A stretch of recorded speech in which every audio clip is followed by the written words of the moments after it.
Hola a todas y todos. Bienvenidos a un episodio más de Claro, Clarín, Clarion. Yo soy Vivian Clarion. Y yo soy Benjamín Clarion, papá de Vivian Clarion.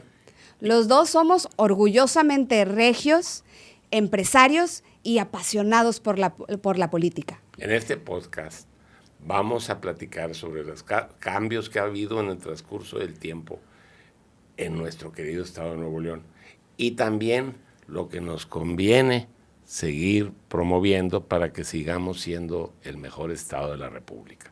Traemos historias y anécdotas que hemos aprendido también durante el tiempo.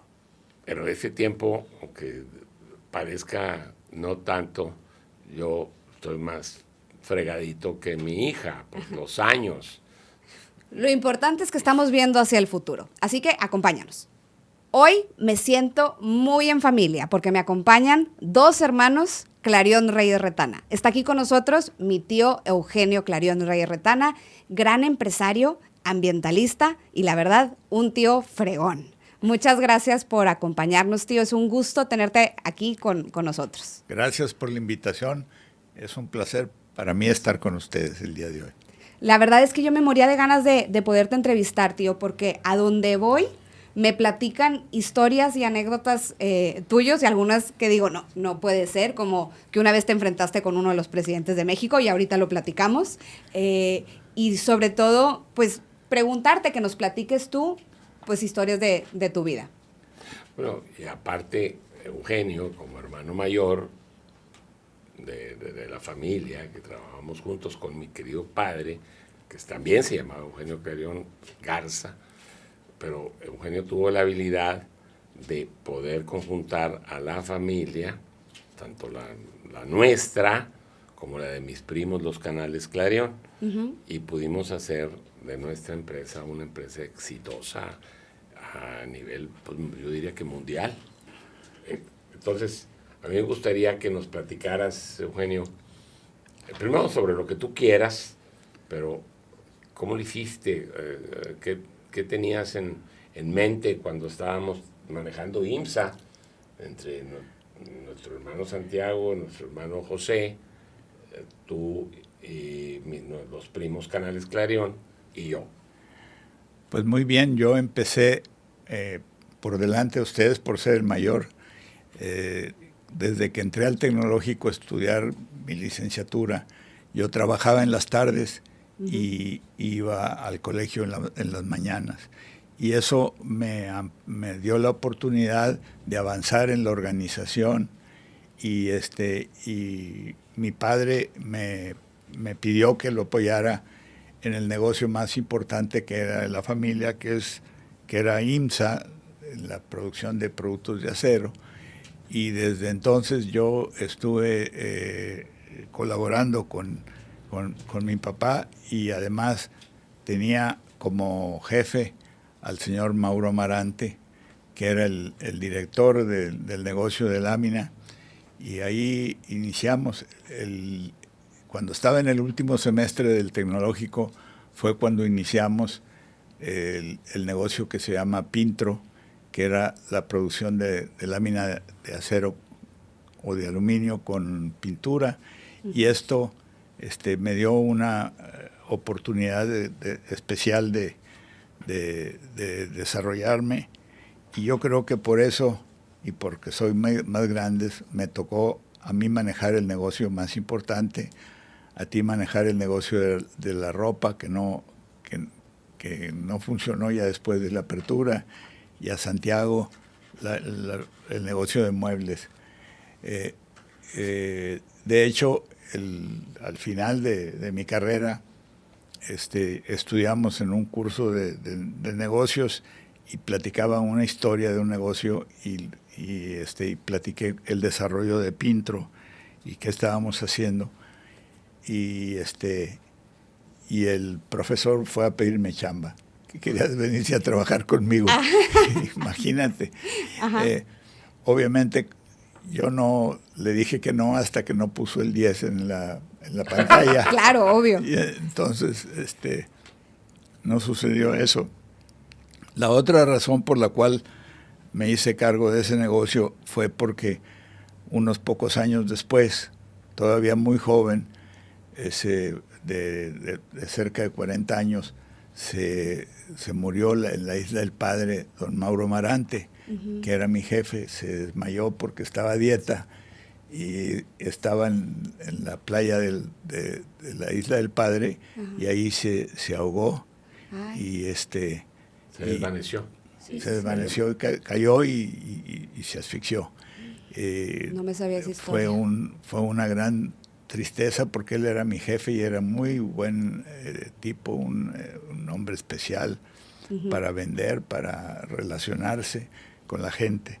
Y eso aceleró que yo me hiciera cargo del negocio más grande y que lo siguiera impulsando. Al mismo tiempo, de ahí, con la experiencia de Eugenio, se empezaron a formar otros negocios. Sí. Y también le entramos a otro tipo de cosas. Creamos, Eugenio y yo, junto con un montón de gente, una cosa que se llamaba la Liga de Empresarios Nacionalistas. Okay. Porque considerábamos que el empresariado debía de entrar a la política. Sí. Estoy hablando, yo tenía 19, 20 años, yo era un muchachito. O sea, tú también estabas en eso, tío. Yo también fui. Pues él lo empezó junto con Beto Santos. Yo era Beto uno de Lobo. los presidentes de la Liga de Empresarios Nacionalistas del PRI. Y de ahí fue que a mí me invitaron A participar en la política. a participar de diputado federal. Ajá. Y pues consideré que podíamos hacer de 3 años una cuestión, pero luego pues me picó la víbora de la política Y no se quita. y luego seguí a otras posiciones. Claro. Y de todas trabajando pues como nos enseñó mi papá y como nos enseñó Eugenio. Ok. O sea, fuiste un gran maestro. Mira, yo llevo ya casi 10 años como ambientalista y cuidando por así el medio ambiente. Y entonces ya donde voy, de verdad me platican de ti. Sé que tuviste que ver con proteger Chipinque, lo de la cueva del murciélago en Santiago es tuyo, en Pronatura, muchísimas cosas. Siendo empresario, o sea, ¿qué mosca te picó? ¿A dónde fuiste? ¿Qué plática escuchaste que dijiste, tengo que cuidar el medio ambiente? Yo inicié estas actividades porque un día me fue a visitar un empresario suizo, Stefan Schmidhenny, para invitarme a ser miembro de la Liga de Empresarios que íbamos a participar en la cumbre de la tierra de Río de Janeiro. Okay. Y entonces, cuando él me llegó a invitar al Sustainable Development, yo dije, ¿y eso con qué se como? Claro. Pero ya me explicó y además platiqué con él y con su gente bastante, y luego estuvimos participando activamente en la Business Council Sustainable Development, en participar en la cumbre de la tierra de Río de Janeiro en el 97. Y eso nos comprometió a muchas cosas, entre ellas a presidir durante unos años yo presidí el council a nivel mundial y al mismo tiempo pues participaba en actividades en México, en la CAINTRA, en la protección de la naturaleza, el Consejo Mexicano del Consejo Productivo fue uno de las otras actividades que presidí. Y seguí participando en temas de medio ambiente, tanto en México, en los negocios nuestros, en la opinión pública, luego cuando era presidente de la Cámara de la CAINTRA, de la Cámara de Industria, también me involucré mucho y bueno, pues no me puedo quejar.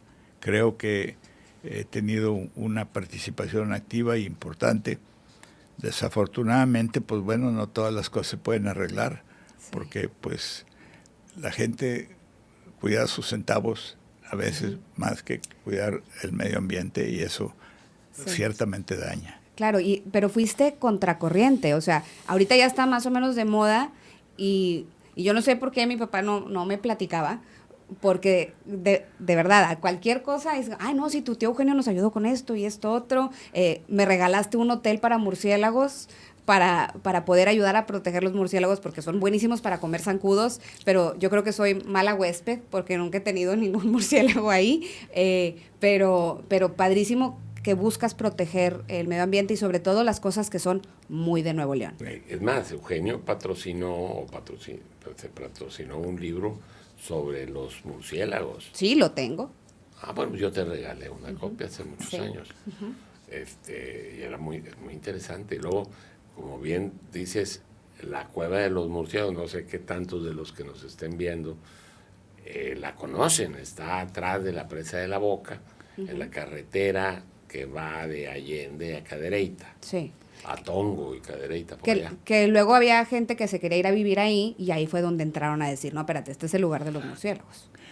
Sobre todo porque había mucha gente que, aprovechando ahí el río, que está muy agradable, hacía fogatas y hacía carne asada y todo lo demás. Y luego, pues, mucha gente se metía a la cueva a tronar cohetes porque sonaba muy bonito. Claro. Y entonces, pero pues eso era terrible para hoy en día, todas esas cosas se han prohibido. Construimos una reja para que la gente no se pudiera meter a la cueva, sin una llave para abrir un candado. Y eso nos ha permitido que si vamos hoy en día en la tarde, después de las 6 de la tarde, nos puede tocar ver la salida de los murciélagos y ya son millones. Sí. ¿Es la más grande de América o de Latinoamérica? O sea, tiene así como un... Es la más grande de México. Okay. Pero no de otras partes del mundo, no. El Business Council, el Bat Conservation International, de la cual también yo participé, protegemos varias cuevas. En el estado de Texas está una de las más grandes de todas. ¿Y cómo estuvo lo de Chipinque, por ejemplo? Esa es otra novela. Es otra telenovela. Hace algunos años que los industriales de Nuevo León nos aliamos para comprar el fideicomiso del Parque Chipinque, y ya lo teníamos negociado y el gobernador se nos adelantó y antes de que lo firmáramos metió a la gente, a la autoridad, a los soldados y a todo lo demás y tuvimos que torcerle el brazo al gobernador para que hiciéramos legal la cosa y se creó un fideicomiso del Parque Fundidora, que ahí, con el apoyo económico de todas las empresas, una de ellas IMSA, pero de las principales empresas de Nuevo León, se compró la propiedad y ya dejó de ser una cuestión insegura de quién era el dueño. En realidad es ese fideicomiso. Todavía lo sigue presidiendo el comité del fideicomiso Santiago Clarión, mi sobrino. ¿Tu primo? ¿Sí? Tu primo. Y han hecho una labor muy importante para proteger y los fines de semana vas allí y no consigues estacionamiento. Sí, es un gentío terrible, porque se ha hecho una fuente de salud para la gente de Monterrey. Pero además, Eugenio, pues platícanos qué consideras que debemos de hacer para que Nuevo León siga siendo el mejor estado de la República. Pues yo creo que hay que cumplir con la ley y hay que tomar en cuenta las cosas que debemos cambiar. Hay que seguir presionando para que la refinería de Cadereyta, que es la principal causante de contaminación en el área de Monterrey, se modernice y adapte sus instalaciones para no estar contaminando, porque haz de cuenta que esa refinería nos la dejó Echeverría, porque terminó peleado con todos los empresarios de Monterrey, y puso la refinería en el peor lugar, porque no hay petróleo ahí, hay muy poca agua, y las refinerías consumen mucha agua. Y contaminan mucha agua. Y además el viento, por la naturaleza de que rueda el planeta, el viento viene de Cadereyta hacia Monterrey, y en algunos días se nos pone muy complicada el medio ambiente, y eso causa enfermedad entre los jóvenes, enfermedad en los adultos mayores y dificultad para sobrevivir bien. Claro. Oye, Eugenio, yo me acuerdo cuando eras presidente que te pidió un gobernador, me imagino que Jorge Treviño, creo, de la fundidora, que yo me acuerdo que en ese tiempo se rehizo todo el suelo porque estaba medio contaminado. Estaba algo contaminado, no demasiado, pero desde el principio que me hice cargo del fideicomiso, una de las primeras cosas que hicimos fue empezar a limpiar y a llevar a la basura muchos residuos que había ahí. Que eran tóxicos, ¿no? Algunas cosas eran, pero por lo menos no eran buenas. Sí.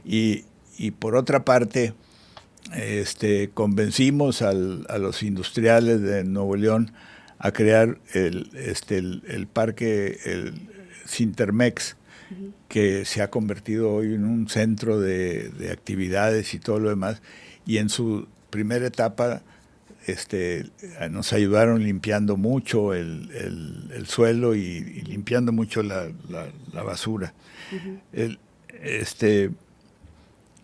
Además de Sintermex y de un parque de juegos que no ha resultado muy exitoso, también Alejandra, mi esposa, que era secretaria de Cultura, construyó con el apoyo de empresarios y de mucha gente la Cineteca y un centro de arte del Parque Fundidora, 2 edificios que están ahí y que siguen operando con películas y con exhibiciones. Sí, o sea, es un centro, ahorita Fundidora es un centro deportivo, cultural, de convivencia familiar, que no se hubiera logrado, porque a ver, obviamente para el podcast pues me puse a investigar cómo fue que hicieron esta remediación del terreno, así se llama cuando se limpia. Sí. Entonces sacaron un pedazo de tierra contaminada para un relleno sanitario especial y en otras zonas le pusieron capas protectoras que le llaman el Cap A y Cap B, los gringos, porque hasta vino una empresa gringa, ¿no? A hacer sí, todo así el es. Nos asesoraron unos americanos. Ok. Sí, pues para hacerlo bien, y entonces ahorita se puede usar con esa certeza de que no está contaminado. ¿Tú crees que al ser Nuevo León así muy industrial, existan otras zonas donde también hayamos contaminado el suelo, el agua? Ahorita que decías de la refinería contamina muchísimo el agua y nadie habla de eso y no tenemos agua. Así es. Yo creo que sin duda no fue una única actividad. Después se han cambiado las leyes y por lo menos se hace más difícil la contaminación que como se hacía antes. Ahí están algunos negocios que están cerrando porque los vienen y los presionan. Ojalá que sí fuera también con la refinería, pero lo importante es que la dirección se cambió totalmente y el tema que antes de esto ni nos preocupaba, lo que nos preocupaba era que fuera negocio y que diéramos trabajo y empleo, etcétera.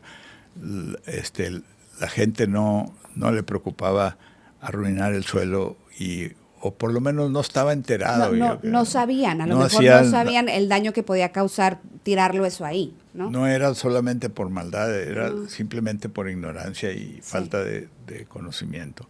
Pero efectivamente, hoy en día se cuida más, pero sin embargo tenemos que lograr que las autoridades presionen para que los que siguen contaminando o dejen de hacerlo o se vayan. Y luego también los vehículos. Nos hemos convertido en el depósito de los coches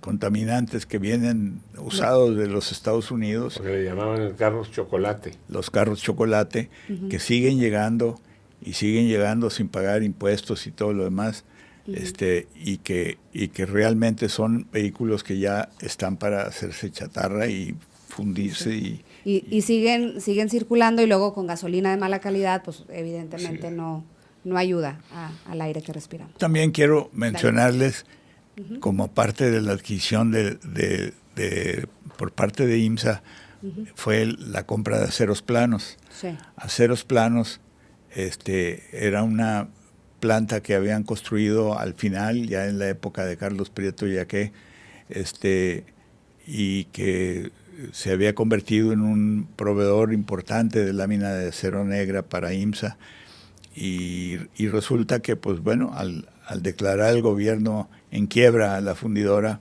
pues obviamente esa planta también se cerró, se despidió a la gente, y años después, ya que la planta original de la fundidora se había convertido en parque,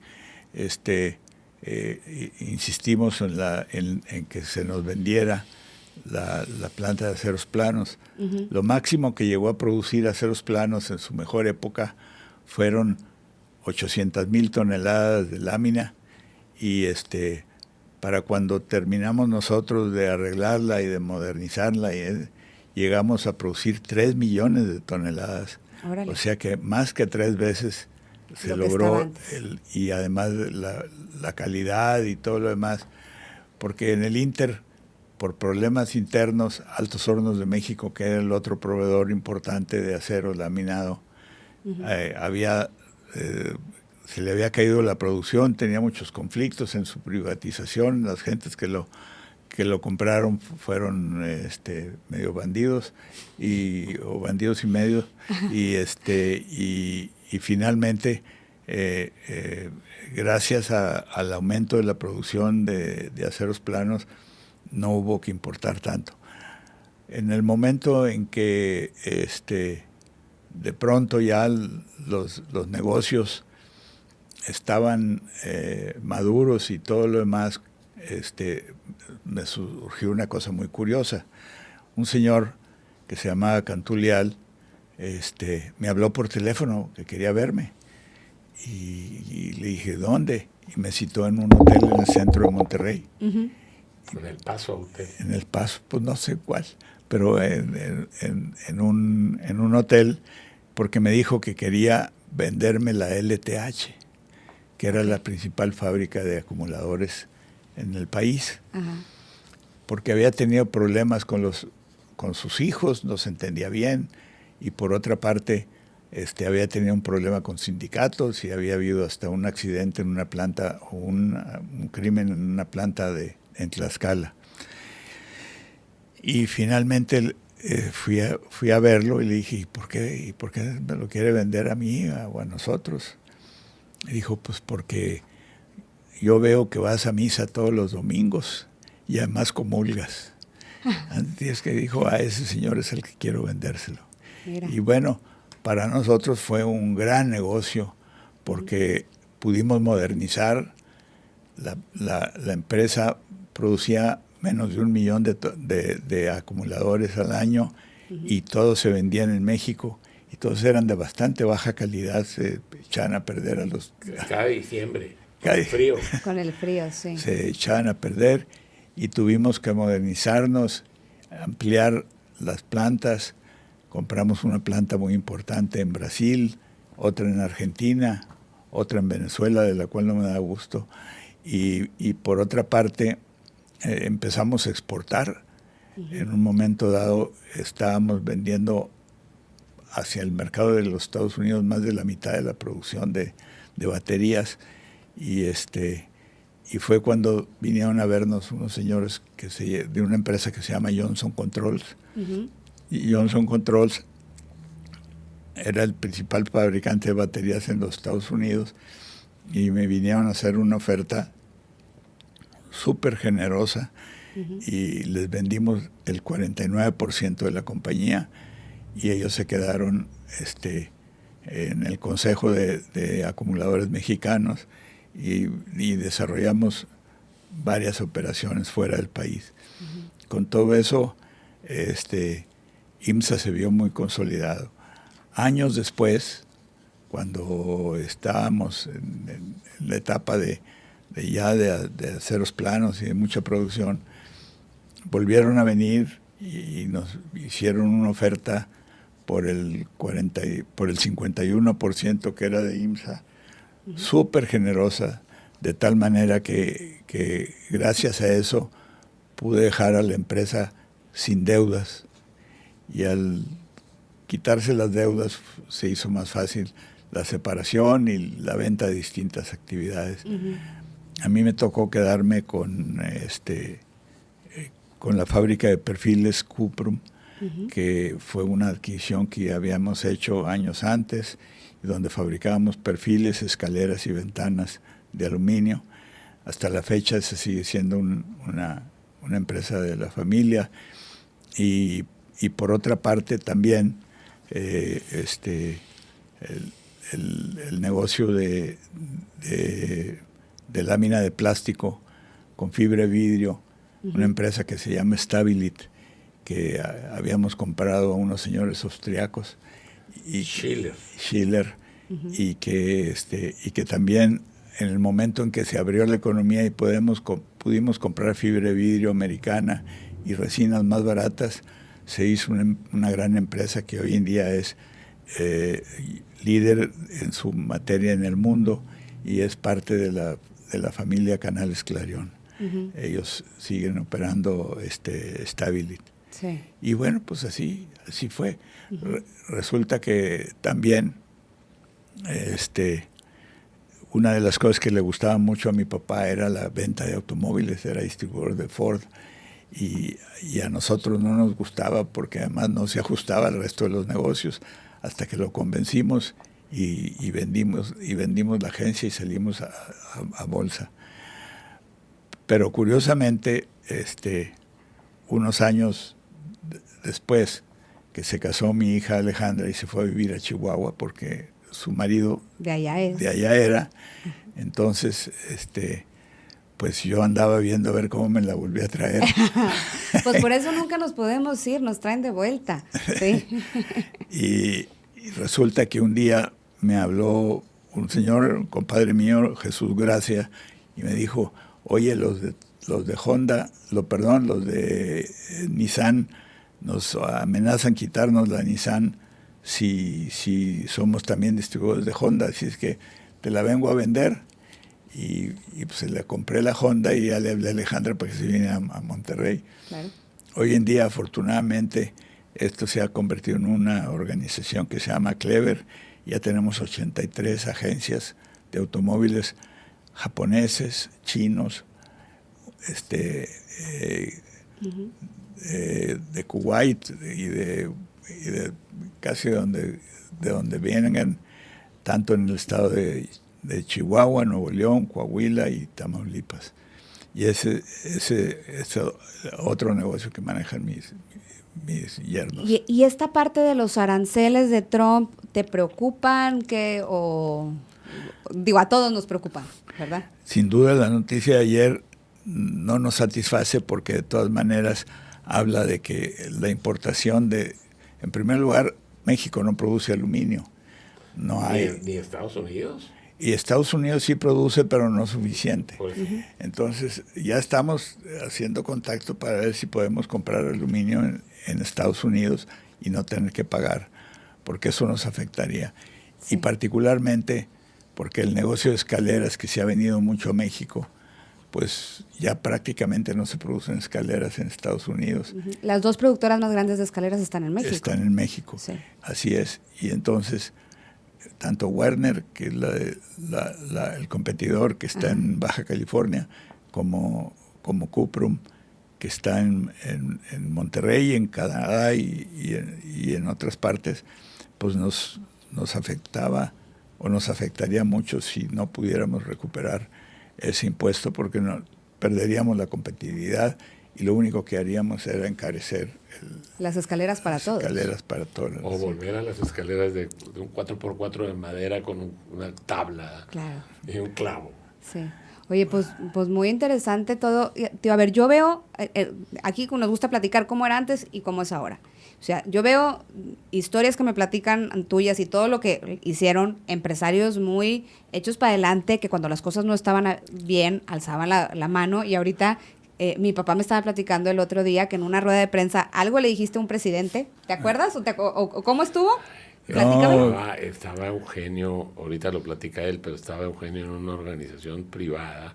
No me acuerdo si era Caintra, No, yo era presidente de Caintra, de la Cámara de Industria de Nuevo León, y junto con el de la Canaco y el otro nos reuníamos para oír el informe del presidente juntos. Okay. Y además era la primera legislatura en donde un empresario, que era Alberto Santos, iba a estar presente en el informe. Y era el último informe de José López Portillo. Okay. Y entonces, a mitad de información, nos dijo que la crisis, que la banca, y por lo cual había decidido que el gobierno se quedara con toda la banca, se cerraran los bancos y los manejara el gobierno, tratando de pensar que nosotros éramos los culpables de la crisis, que en realidad la crisis había sido culpa de López Portillo. López Portillo entró cuando el pozo más grande de petróleo había en México, Cantarell, y que además éramos grandes productores y lo que nos sobraba era dinero. Pues eso. Y había subido, perdóname Eugenio, había subido el precio del barril bestialmente. Sí. El milagro mexicano, ¿no? Es ese. Fue un milagro, pero al final vino una crisis. En una corrida de toros se paró el presidente y dijo que iba a defender como un perro, iba a defender el petróleo mexicano y que esto que lo otro. Bueno, pues en el informe que escuchamos todos, pues nacionalizó la banca y nos echó la culpa a los empresarios de la crisis, y salimos todos agüitadísimos, dijimos, no, hay que hacer declaraciones porque quién sabe qué ir a hacer. Y yo venía platicando con el reportero del norte, y le dije, no, pues al presidente ya se le botó la canica.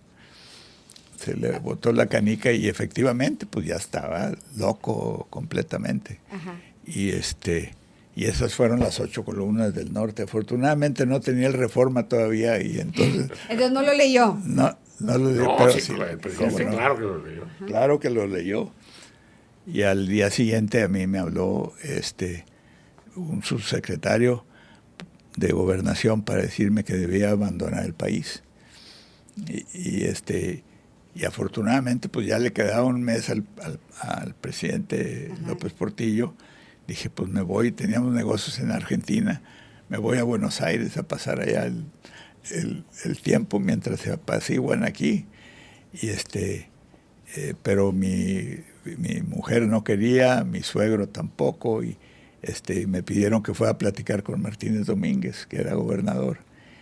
Y fui a Palacio, don Alfonso ahí dormía, tenía una cama que se bajaba de la pared. Pero no nomás para la noche.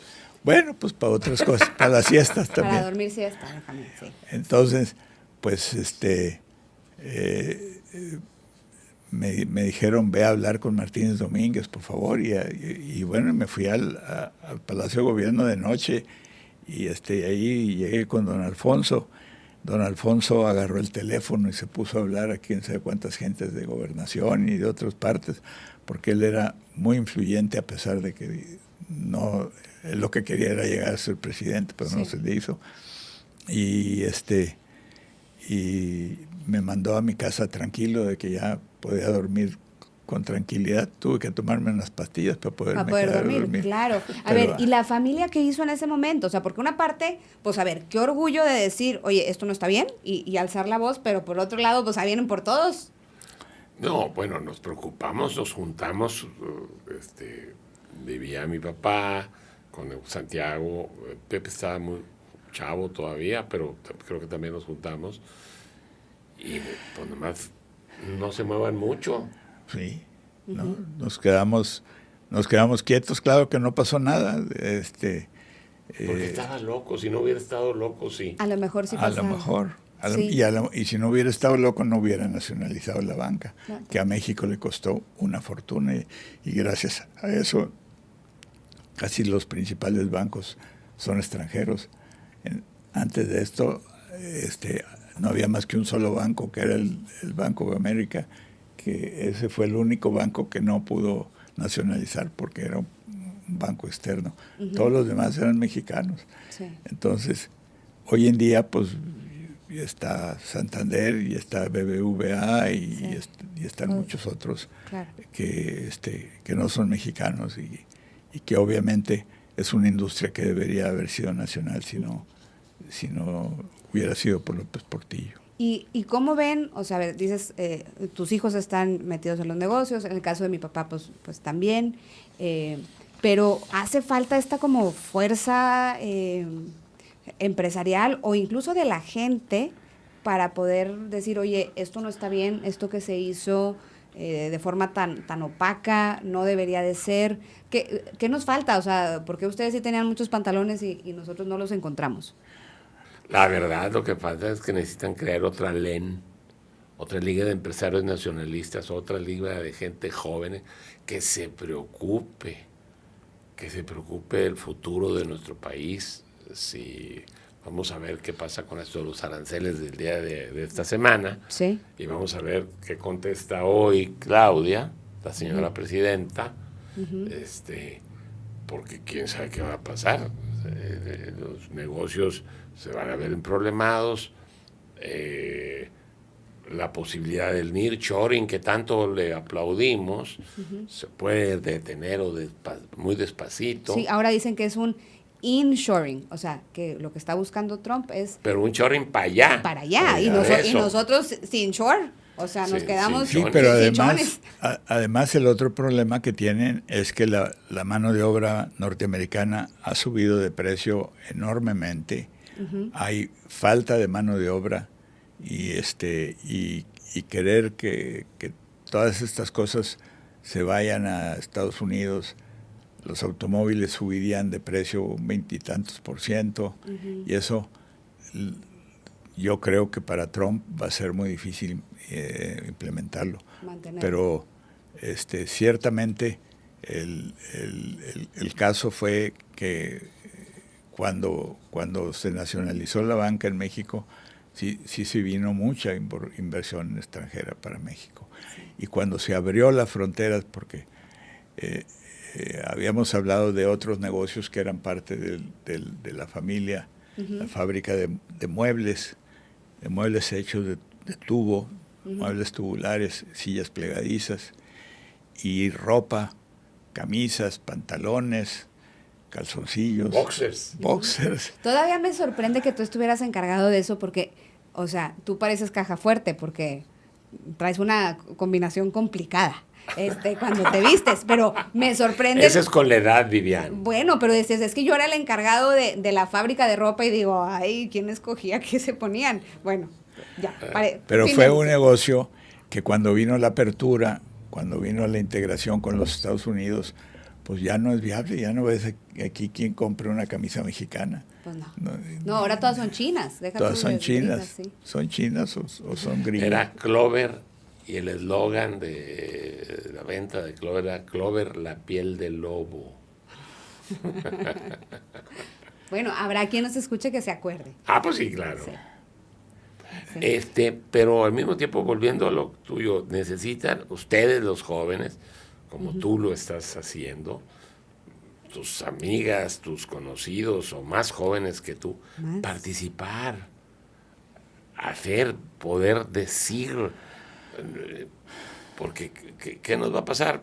Pues así, nomás flojitos y cooperando, no es correcto. Sí, hay que trabajar y hay que saber vender y hay que saber producir. Y por otra parte, todo esto hacerlo con limpieza, sin contaminación y sin cuestiones ilegales. Sí. Y pagando impuestos, que el asunto es que los impuestos se gasten bien, se aprovechen bien, y no haya tanta corrupción como desgraciadamente está viendo. Sí, se habla como del capitalismo consciente, que es no ganar para los empresarios, pero también para las personas, para los empleados, para el consumidor, el que al final te compra el producto, pues que sea un buen producto, que no lo estés estafando. Claro. Y también la parte de los recursos, o sea, del planeta, pues aquí vivimos, lo tenemos que cuidar. Dudo que nos podamos ir a Marte, a ninguno de nosotros tres nos va a tocar poder ir a Marte. Y yo no me iría a Marte, aunque me tocara. Sí, no, pues aquí es donde vivimos. A ver, ¿qué es lo que dicen mucho? No, pues, bueno, yo pregunto, ¿qué hacemos con la contaminación? Y la gente me escribe en redes, pues múdate o vete a vivir a otro lado. Pues no, o sea, soy orgullosamente regia, yo de aquí soy. Aquí me voy a quedar, hay que limpiarlo, a ver cómo le hacemos. Hay que cambiarlo. Hay que cambiar, porque lo que estamos haciendo, dicen que Einstein decía que la definición de locura era hacer lo mismo y esperar resultados diferentes. Entonces, pues, tenemos que hacer diferente para cambiar el resultado que estamos viendo, definitivo. Bueno, yo les quiero agradecer a los dos por su ejemplo. De verdad es que sí para mí son referente. O sea, tú en el tema político y empresarial, tú en el tema empresarial y medioambiental, a donde voy todo el mundo habla maravillas de ustedes y espero algún día yo poder llenar sus zapatos. Entonces les agradezco mucho por ese ejemplo y por este espacio de poder platicar y aprender de ustedes sobre todo. Bienvenida, Vivian. Ya sabemos que tú eres la más aventada, la más comprometida y la más adelantada en la cuestión política y participación. Ojalá que todos nuestros hijos y nietos, bueno, yo ahora ya tengo un bisnieto. Que se llama como tú aparte. Que se llama Eugenio Clarión, igual que mi papá, que yo, que mi hijo, que mi nieto y el bisnieto. Son los los 5 Eugenios. Los 5 Eugenios. Sí. Qué padrísimo, qué padrísimo. Sí, ojalá ellos también participen y tengamos de verdad un mejor México. Eso es lo que queremos. Hay que tenerlo. Sí. Entonces, claro. Nos vemos en el próximo episodio. Claro. Clarín Clarión.